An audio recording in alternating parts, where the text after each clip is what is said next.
Hello everyone, it's Jamal Thomas. Welcome to the Progressive Soapbox. So give me one moment to check my sound and everything else, make sure it's decent from the previous videos. Guys, I do videos all the time, so please hit the little icon and subscribe if you haven't already subscribed.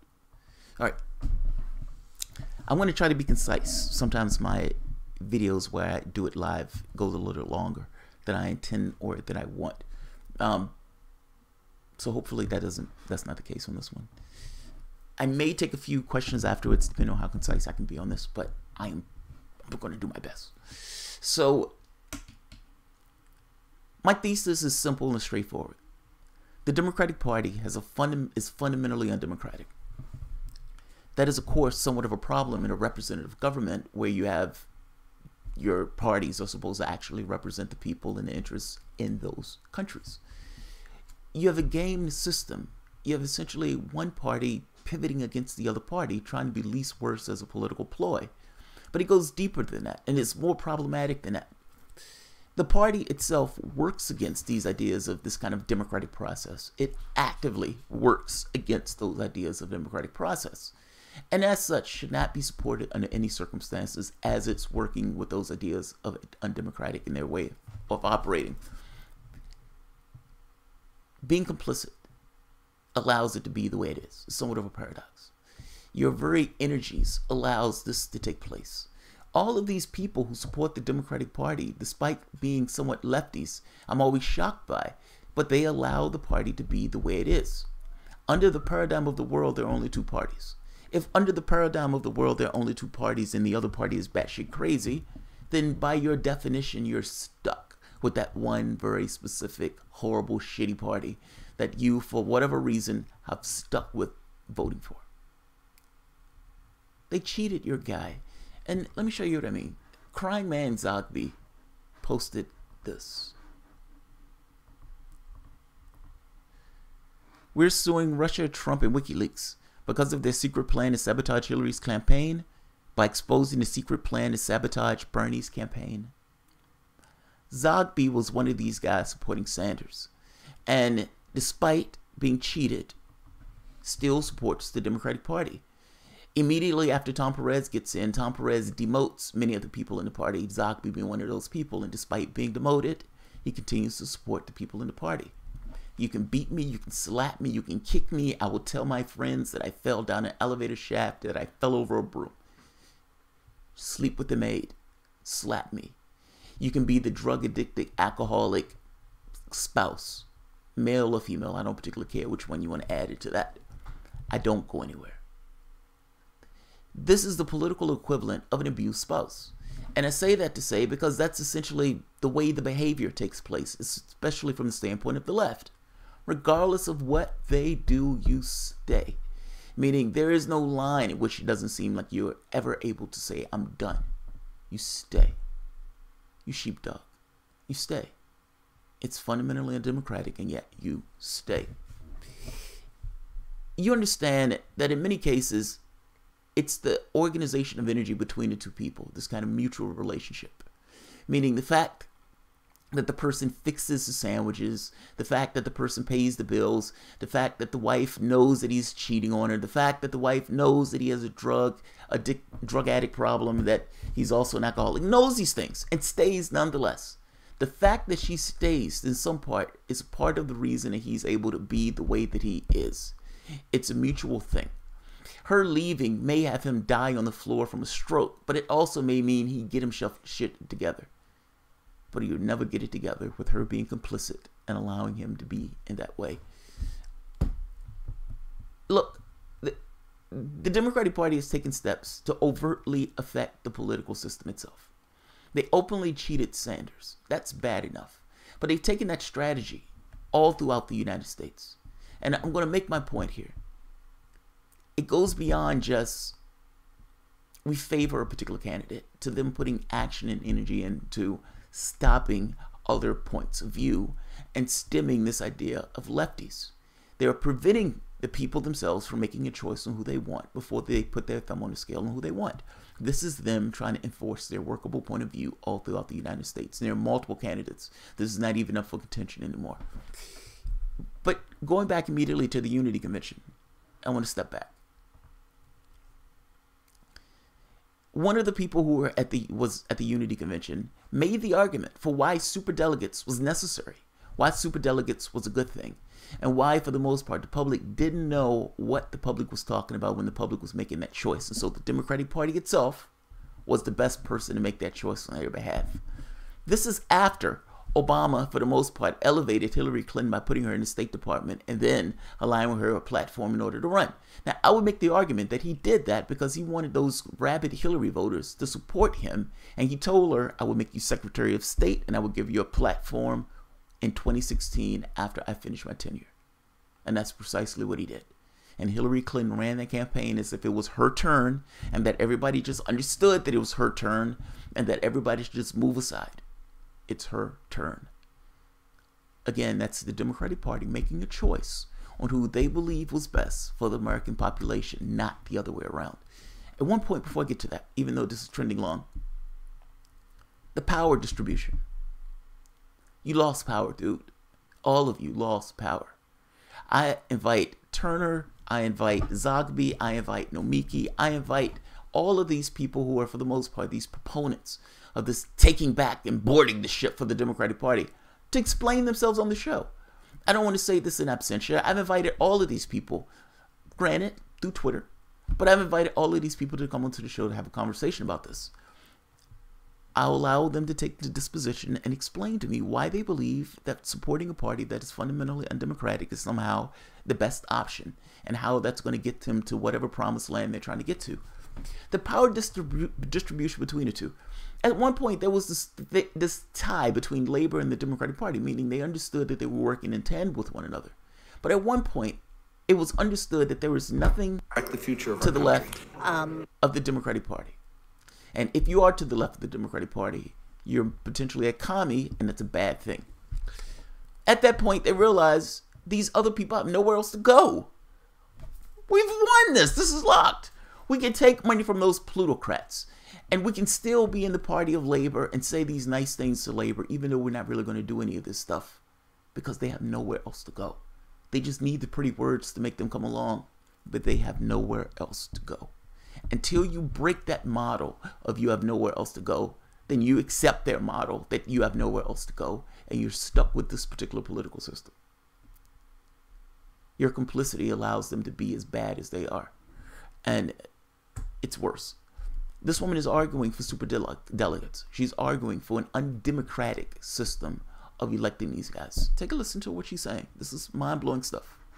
This took place at the quote-unquote Unity Commission, Reform Commission. I don't think we will repeat the mistakes of the past. We'll probably make other ones, but I don't think there'll be those.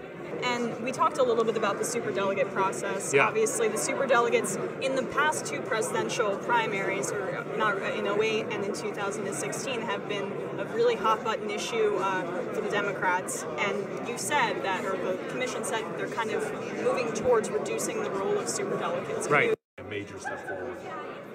With all of that controversy in two of the major Democratic presidential primaries, why have they not been eliminated altogether? Because when people sit down and think about it, they realize that if you want your Democratic president to be effective, you want that president to be somebody that the members of the House and the members of the Senate and the governors and the party members can work with. Now, the key point here is, who is we? When people sit down and think about it, who is people? Who are you talking about? What people are you talking about? Fundamentally, they have to be talking about other Democrats. When we sit in our room and we think about it, we want those people to be of a particular disposition so they can work along with the people in Congress. She wants to inflict a certain point of view in the political dimension. And fact is, if you leave it open to populist candidates, you may not get that particular point of view that you want to espouse as the Democratic Party, as the current working idea and ideology of the Democratic Party. Corporations over people. Let's keep going. And that it's not just about elections, it's about governing. We are. By the way, that's a new standard. It used to be purely about elections. The whole point in the superdelegates thing that we've always been told for the entirety of my life, we've been told that the reason why the electoral process needed to have this undemocratic edifice, the reason why this was a good and noble thing to be in the process, because if a candidate gets through the electoral process and that candidate has no chance of winning, then the superdelegates would step in and they would do the strong choice of making sure that the other candidate who was the best shot at winning would do it. Now, when you really think about this, this is essentially saying some other element is making a choice on who they want to run in that electoral process. And fact is, all metrics show that Hillary Clinton was the weakest candidate, at least going by the polling data. And yet the superdelegates put all of their weight behind her. This was a political choice. Joe Manchin himself said this was sewn up early on in one of his things where he was talking about Sanders. They levied this, by the way, with money for the states. And they didn't give that money back to the states. Meaning she hemmed this up early on with regards to the superdelegates votes in some part, in measuring, making this kind of, this thing of, yes, I will raise money and some of this money will go back to the states and come back to your coffers and everything else. But that's kind of besides the point. This was hemmed up early on, and it didn't matter what the people in the states voted for. Vermont went overwhelmingly for Sanders, like 80-some%. And yet, lobbyists, Dean, still went for Hillary Clinton. This is fundamentally undemocratic. That's kind of what I'm getting at.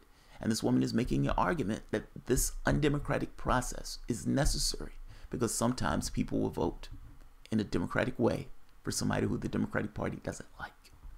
We are one party, and the way the Constitution was set up, you need the president and the Congress getting together. All you need to do to understand how important is look at what's happened to President Trump. So do you think the elimination of the superdelegate process would lead to a Trump on the Democratic Party side? I think that the entire political system has become vulnerable to people like Trump, who have no business being president of the United States by virtue of experience and, more importantly, by virtue of temperament. And that we have opened ourselves up to a very dangerous situation where basically kind of charismatic people can capture a political system, even when the other actors in that system know full well that that person is not capable of being president. But it doesn't mean it won't happen to the Democrats. Okay, we now are led by a person who is unstable and not fit for office.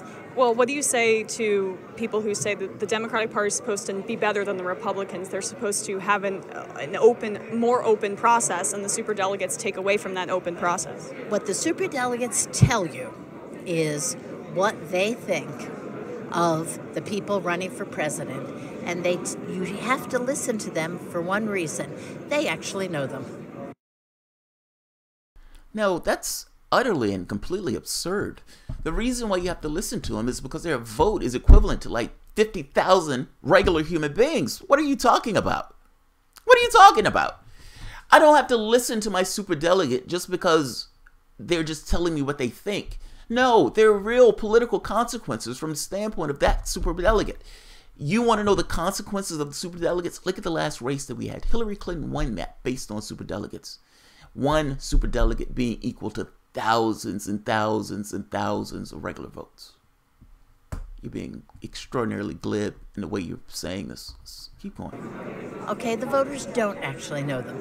The voters can be fooled, as many Republicans were fooled by Donald Trump, and they now regret it. Okay, so you want in the process, you want somebody who actually knows the candidates and can evaluate them on the basis of their ability to govern. So look at it this way.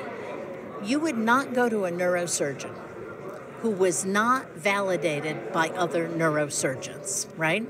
You would not get an electrician who wasn't accepted by other electricians. This is a very important office, and we are choosing somebody with no input from other people who govern. That's nonsense. I mean, that's utter and complete nonsense. I have to accept that you guys are the gold standard in order to make this appraisal. And I don't accept that you're the standard to make this appraisal. Meaning, this idea of an electrician or something like that, politics is not like other offices in this regard. So that's the first point. The second point is, you are not the governing body that puts the gold standard on who I may want to choose. I don't care, per se, about your opinions on this. And this is kind of the point. If this is going to be a democratic process and this is going to be a representative government, then people need to choose their representatives themselves, not to have your loving guidance of the Democratic Party to make this choice. This is extraordinarily self-serving. Let's be honest about this. This is not, quote unquote, choosing an electrician in this regard, or choosing somebody else. No, this is a different body. This is a political arena. This is not the same thing. And again, I don't accept that you are the gold standard in regards to that choice. I don't accept that you yourselves are the, we know this person, so just trust us. It doesn't work that way. It doesn't work that way. You have not earned our trust in the least. You've just cheated one of the candidates that was in the election itself. You've told your lawyers, or your lawyers have made the arguments in court that you can lie when you want to lie, you can cheat when you want to cheat. Nobody says this process was going to be fair. That's where we're at. The entire time you're lying at the top of your lungs that the process was being fair while cheating Sanders in the back end, and then that came to light. And now you're here explaining to the public that you need our guidance on this. You should take our word for it. With the Democratic Party, you should take our word for it. Trust us. We know this better than you do. Let's keep going. This gets worse. Recently, not having learned their lesson at all, because they don't necessarily need to learn a lesson, because you have all of these people who are apologists who still push and sheepdog for the party itself. Steny Hoyer, number 2 Democrat, House of Representatives. I played this tape before, so I'm not going to play the whole part of it. But making the argument to this lefty that he needs to get out the race, that they had already made their choice on who they wanted to early on, and they just put their resources and influence behind that particular person. Do you understand how undemocratic that is?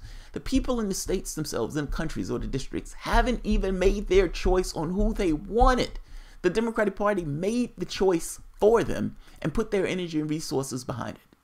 And he's telling them, yeah, you should get out the race. Let's take a listen.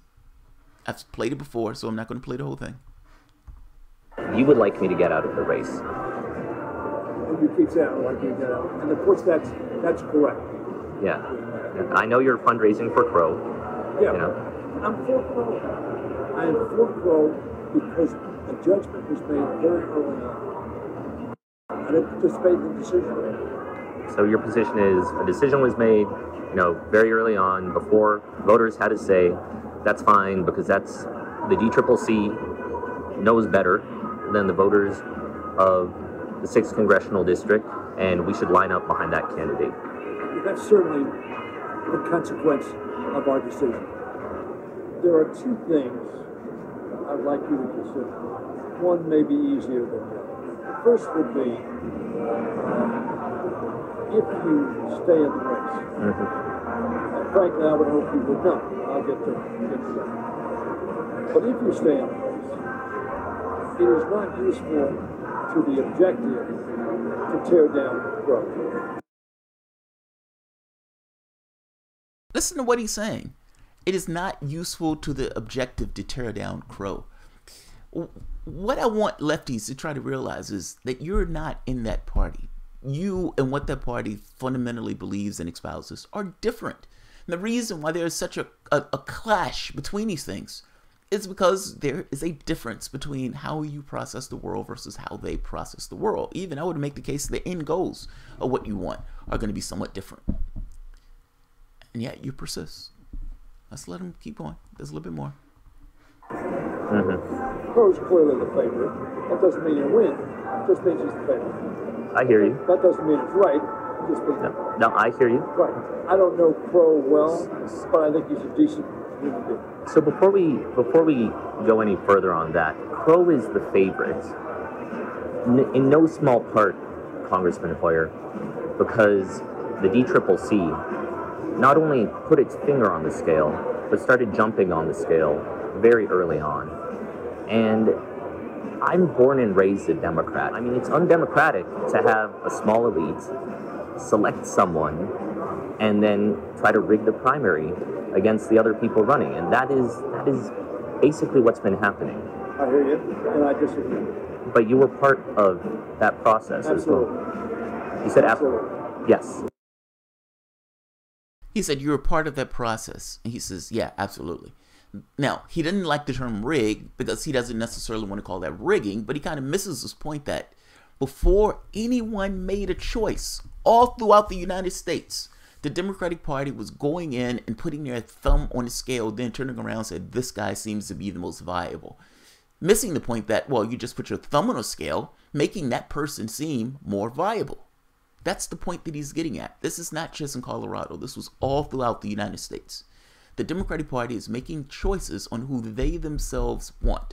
They are trying to espouse a workable point of view, this kind of corporatist thing, and espouse that all throughout the United States, trying to get these blue dogs in this red to blue program. I guess I'm making a short point here.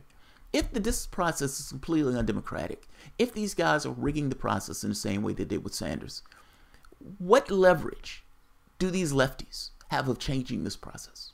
What leverage do you have of controlling this process to any degree? If you accept that there's only two parties and there's only a two-party process, fair enough. One party is batshit crazy and the other party says you have nowhere else to go. If you're accepting the logic that you have nowhere else to go, then by definition you have nowhere else to go, in which case you're going to be sheepdog into the party. I don't understand how this allows any political latitude to get anything accomplished in the party. I need this to be explained to me. Why are you right and I'm wrong on this? My position is the solidarity of no. I'm done. I don't necessarily know what I'm done into, but I am done with this particular party. Paradoxically, if you want to save the party, you need to be willing to leave the party.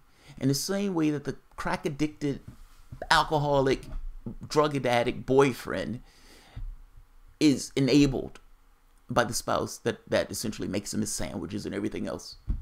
Her leaving has a better chance of saving his life than her staying. And I'm making the point that in the same way, this kind of political abuse spouse analogy, if you want to save the Democratic Party, you need to be willing to leave that party. You have nothing else at the door. There is no other monsters at the door that will push the Democratic Party to a particular direction. All of the movements have been broken. Your unions have been broken. Everything has been lost. You have one thing: integrity of purpose. It is unconscionable to support an undemocratic process in this way. It is unconscionable to put your name on the dotted line of trying to sheepdog people into a party that you know is fundamentally undemocratic. And again, I invite all of the people who I've noted to explain to me why, as a lefty, this should be supported. If you want to get anything changed, you need to be willing to leave it. Meaning they need to be willing to understand you need to break this model if you have nowhere else to go. The power distribution in this relationship went from some kind of co-equal thing to you have nowhere else to go. You can bitch, you can moan, you can cry, you can complain. At the end of the day, you're still going to come back and say, vote Hillary. Even after you're cheated, you're still going to come back and say, vote Hillary.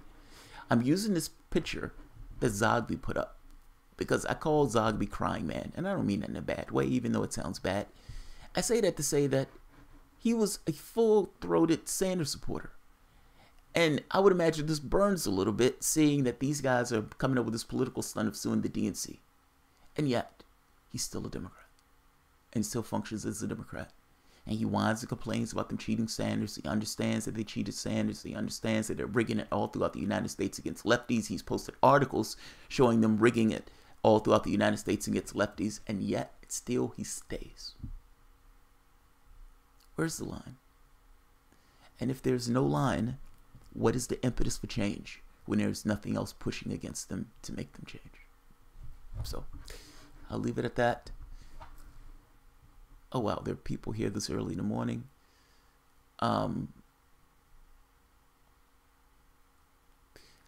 What say you on the total media blackout on the rampant radical Christian terrorist attacks happening all over the country and abroad?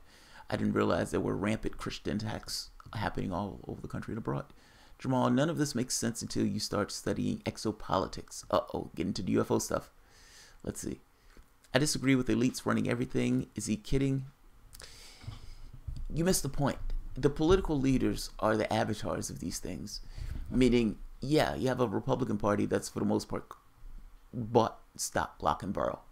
But you have a Democratic Party who has different philosophical ideas, even though themselves are run by the same people who are bought the Republican Party. You have different elites who are running these things and pushing these things. But I guess in my head, the politicians are the intermediary between these things. What the public accepts, however, is the bottom line. Either that party dies or that party changes. But that's for the public to decide. They're only a small percentage of elites. At the end of the day, what you're talking about is herding of the masses, this kind of sheepdogging thing. So, yeah, I am being serious when I say that. The conduit between you and the elite is the politician. That's true as true can be.